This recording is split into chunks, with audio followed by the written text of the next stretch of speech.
Boss Jay, magkano po yung babayaran pag nakapasa ka na sa Joyride MC Taxi? Ayan, salamat po sa napakagandang tanong. Para po sa lahat ng mga new applicant na gusto mag-apply sa Joyride MC Taxi, so pwede po kayong mag-walk-in kahit sa ang Joyride office.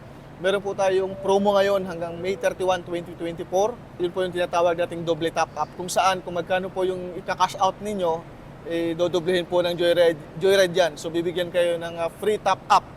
Halimbawa, mag-top up kayo ng 250, so bibigyan din kayo ng Joyride ng 250 na free top up. At kung mag-top up kayo ng 800, bibigyan din kayo ng Joyride ng free top up na 800.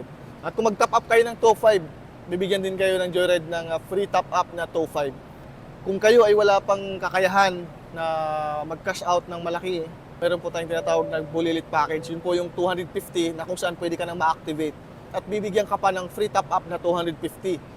Pero sa 250 na yun, kailangan meron ka pong dalang dalawang personal helmet na okay pa gamitin sa biyahe para ma-check po natin